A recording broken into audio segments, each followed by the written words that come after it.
Good morning, student. Welcome to ABN online classes. जैसे आपको पता है, राजस्थान में काफ़ी कोरोना फैल रहा है। उसी कारण गवर्नमेंट ने रूल निकाला है कि क्लासें ऑफ कर दी जाए। हमने भी ऑफ की है, क्लासेस स्कूल ऑफ कर रखी है, लेकिन ऑनलाइन क्लास चालू रहेगी ताकि आपकी स्टडी में आप जुड़े रहो। 12th है, एग्ज़ाम डेफिनेटली होंगे। पिछले साल भी हुए हैं, इस साल भी हुए हैं, तो आपको ये जो क्लासें स्कूल ऑफ हुए इसको एज ए हॉलीडे के जैसे यूज़ नहीं करना है। इसको एक प्रकार से आप ये मानो कि आपकी प्रिपरेशन ली हुई, आपको तैयारी करनी है, अपने एग्जाम की तैयारी करनी है और अच्छे नंबर के लिए तैयारी।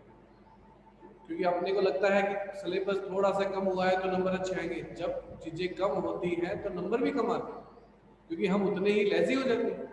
और जितने ज़्यादा कोर्स होता है उतने ही हम ज़्यादा एक्टिव होते हैं नंबर भी। तो हमें कोर्स कम लेकिन एक्टिव ज़्यादा होना ताकि नंबर बहुत अच्छे हो। तो आज जो हम क्लास स्टार्ट करने वाले हैं उसमें रिवीजन के जैसे चैप्टर्स लेंगे हम फटाफट। रैंडमली सब चीज़ें लिखी हुई हैं, सीधे रिवीजन करवाएंगे। तो मैं आपको फटाफट उनके फंडामेंटल बोल दूंगा और उनसे रिलेटेड आपको क्वेश्चंस दे दूंगा और उन क्वेश्चंस को आपको सॉल्व करने हैं। और अगर नहीं मिलते हैं तो हम चर्चा करेंगे थ्योरी विद प्रैक्टिकल। तो आज जो हमारे रिवाइजन का चैप्टर ले रहे हैं वो ले रहे हैं चैप्टर 5।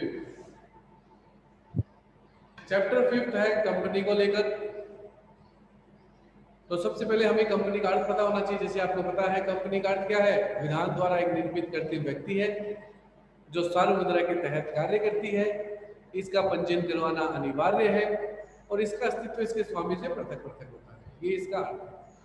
जबकि अगर परिभाषा की बात करें तो कंपनी अधिनियम 2013 की धारा 220 के अनुसार लिखा हुआ है, कंपनी इस अधिनियम के अंतर्गत या इस अधिनियम से पूर्व किसी अधिनियम के अंतर्गत पंजीकृत हुई कंपनी से है, यानी जिसका रजिस्ट्रेशन हो चुका है अधिनियम 2013 के अंतर्गत या इससे पहले जैसे 1956 था, जो भी एक्ट बने हुए उन एक्ट के अंतर्गत रजिस्टर्ड कंपनी से है।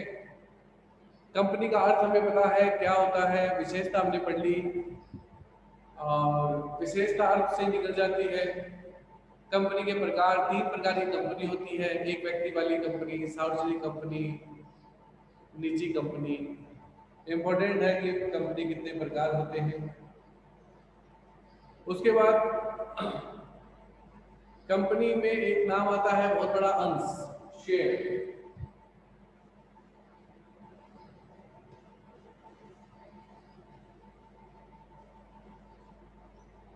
किसको बोलते हैं?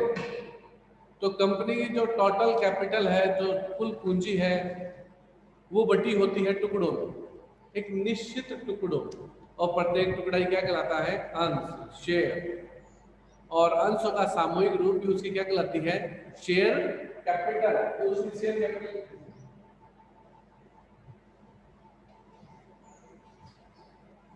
अब एक कंपनी नॉर्मली कितने टाइप से शेयर इश्यू कर सकती है? एक कंपनी 2 टाइप के शेयर इश्यू कर सकती है। नाम याद है ना? समता, पूर्वाधिकार। समता अंश और पूर्वाधिकार, ये 2 प्रकार के अंश जारी किए जा सकते हैं, समता और पूर्वाधिकार। समतांश कौन से होते हैं? समतांश होते हैं इक्विटी शेयर कंपनी के वास्तविक स्वामी। कंपनी के जो स्वामी होते हैं वो समतांशधारी होते हैं, क्योंकि इन्हें सबसे लास्ट में लाभ प्राप्त होता है, सबसे लास्ट में पूंजी प्राप्त होती है, सबसे ज्यादा रिस्की है। जबकि पूर्वाधिकार अंश किसे कहते हैं? जिसे पूर्व अधिकार, नाम में इसका उत्तर लिखा हुआ है, जिसे पहले अधिकार हो, किससे? समता वाला, पूंजी प्राप्त करने, लाभ प्राप्त करने, और रिस्क भी कम होता है पूर्वाधिकार। पूर्वाधिकार के खुद के प्रकार है, प्रकार आपने थ्योरी में अच्छे से पढ़ रखे हैं। पूर्वाधिकार के प्रकार क्या है? पूर्वाधिकार के प्रकार हैं, एक तो भागित, अभागित, जिसे अवशिष्ट भागी, अनावशिष्ट भागी बोलते हैं, परिवर्तनीय, अपरिवर्तनीय, शोधनीय, अशोधनीय, प्रथम, द्वितीय, निश्चित ब्याज दर वाले, शून्य ब्याज दर वाले, संचित व असंचित पूर्वाधिकार आदि। ये पूर्वाधिकार के प्रकार थे। इनमें से बहुत बार पूछा जाता है संचित व असंचित पूर्वाधिकार अंश किसे कहते हैं। तो हमारा आंसर होगा वे अंशधारी जिन पर लाभांश निश्चित दर से प्राप्त होता है। यदि हानि हो तो उस वर्ष का लाभ आगामी वर्षों में प्राप्त हो जाएगा, संचित है। और आगामी वर्षों में प्राप्त नहीं होता उसे क्या कहते हैं, असंचित पूर्वाधिकार। तो पूर्वाधिकार के काफी प्रकार हैं। समता के कोई प्रकार नहीं है, इन दोनों में अंतर भी हो गए। पूर्वाधिकार को पहले लाभ, समता को बाद में लाभ। पूर्वाधिकार को पहले पूंजी, समता को बाद में पूंजी। पूर्वाधिकार को मत देने का अधिकार नहीं है, समता को मत देने का अधिकार है। जोखिम, पूर्वाधिकार में कम जोखिम है, समता में ज्यादा जोखिम है। ऐसे इतने 4 अंतर भी याद होने चाहिए। तो आपको आज जो भी थ्योरिकल है वो थ्योरिकल कंप्लीट करके मैं थ्योरी कुछ क्वेश्चंस बोलूंगा, आप उन क्वेश्चन को राइट डाउन कर लेना अपनी कॉपी में और राइट डाउन करके उनके आंसर लिख लेना। बाय द वे कोई आंसर नहीं मिले तो आप मुझे अपने व्हाट्सएप से मुझे बोलेंगे इसका आंसर बता दो सर, तुम अपने साथी से कंसल्ट करें, मेरे से कंसल्ट करें, नोट्स को देखें, बुक्स को देखें। हमें करना है सर, हमें अच्छे नंबर चाहिए किसी भी कंडीशंस में, विपरीत परिस्थितियों में अच्छे नंबर लाना ही हमारा मेन मोटिव है। इसी के लिए क्लासेस ऑन है।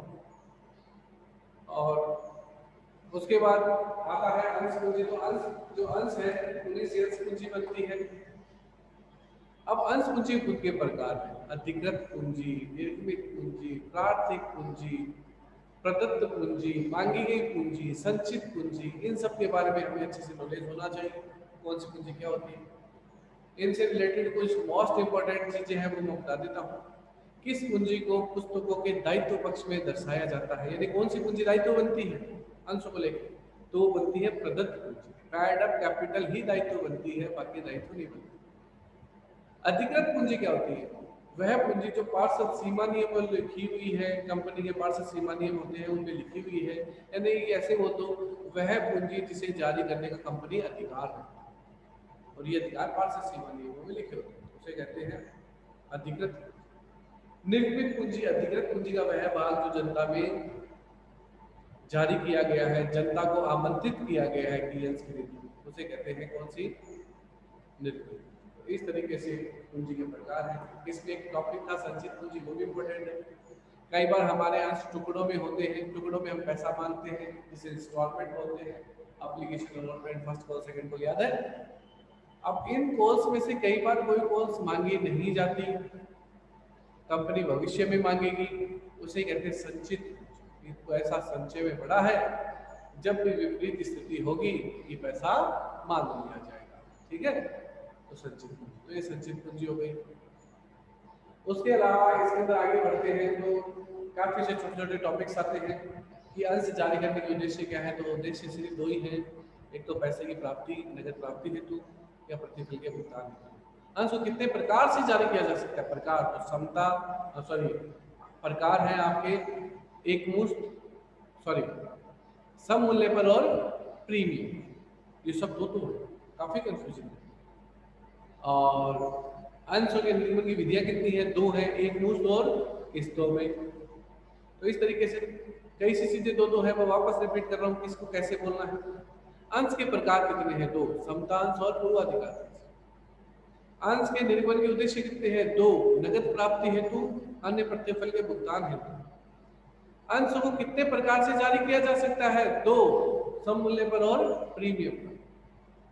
अंशों को जारी करने की विधियां कितनी है, ये भी 2, एक मुश्त और किस्तों में। इस तरीके से अब अंशों को जारी करने की प्रक्रिया है। उस प्रक्रिया में पहली प्रक्रिया है प्रविवरण को जारी करना। प्रविवरण जारी होगा, उसके अंदर कंपनी सारी बातें लिखी होगी। दूसरा आवेदन पत्र की प्राप्ति, तीसरा आवंटन और चौथा मांग राशि। अब आवंटन पे एक क्वेश्चन बनता है कितने अंशों के लिए आवेदन आना चाहिए, पता है ना, कितने के लिए, 90%। कम से कम 90% के लिए आवेदन आने पर ही आवंटन होगा, अन्यथा आवेदन प्रक्रिया रद्द हो जाएगी। और आगे इसके अंदर बढ़ते हैं तो थ्योरिकल तो इतना ही कंपनी अर्थ याद है, परिभाषा याद है, विशेषता याद है, अंशों के प्रकार याद है, पूर्वाधिकार के प्रकार, अंशों का निर्माण करने की प्रक्रिया, अंश पूंजी की प्रक्रिया, अंश और पूर्वाधिकार, समतांश और पूर्वाधिकार में अंतर। अब हम अंशों को जारी करने के तरीके सीखेंगे। तो ये तो इसकी थ्योरी यहाँ तक। इस थ्योरी के बाद में आज कुछ थोड़ा सा प्रैक्टिकल और पढ़ेंगे कि अंशों को जारी करने के उद्देश्य कितने बताए थे। अंशों को जारी करने के उद्देश्य बताए थे दो, एक तो नगद प्राप्ति हेतु और एक अन्य प्रतिफल के भुगतान हेतु। आज हम अन्य प्रतिफल के भुगतान हेतु को कंप्लीट कर देते हैं। अन्य प्रतिफल के भुगतान हेतु अंशों को जब जारी किया जाता है तो नॉर्मली हम क्या खरीदते हैं, एसेट्स, संपत्ति खरीदते हैं।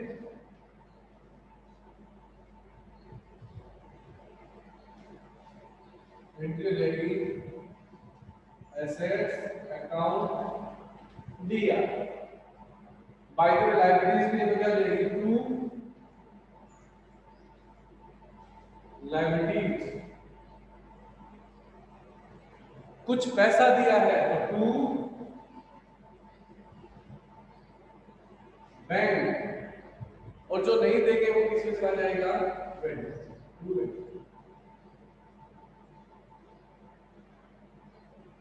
तो एसेट्स अकाउंट दिया तो लायबिलिटीज अकाउंट दिया, फिर वेंडर करते हैं पेमेंट। अब वेंडर को पेमेंट करते हैं तो आप कैसे कितने प्रकार से जारी हो सकते हैं, दो प्रकार से, एक तो सम पर और एक प्रीमियम। सम पर जारी करने की एंट्री क्या हो जाएगी, वेंडर अकाउंट दिया टू शेयर कैपिटल, और प्रीमियम पे करोगे तो एंट्री हो जाएगी वेंडर अकाउंट दिया to share capital to securities premium.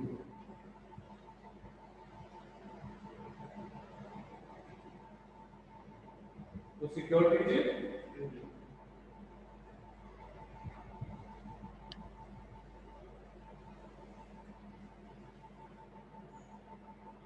सब पर प्रीमियम पर वेंडर अकाउंट या टू शेयर कैपिटल, प्रीमियम पे vendor to share capital to securities.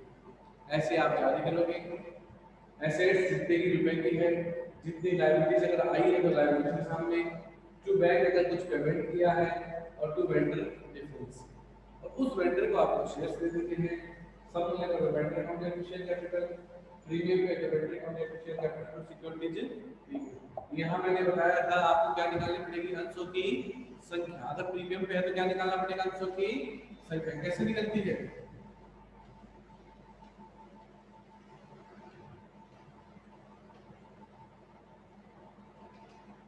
भुगतान की राशि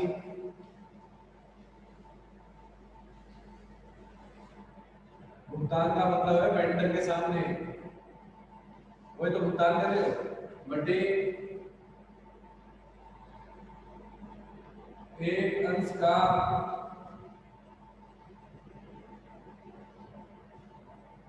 निर्मित मूल्य।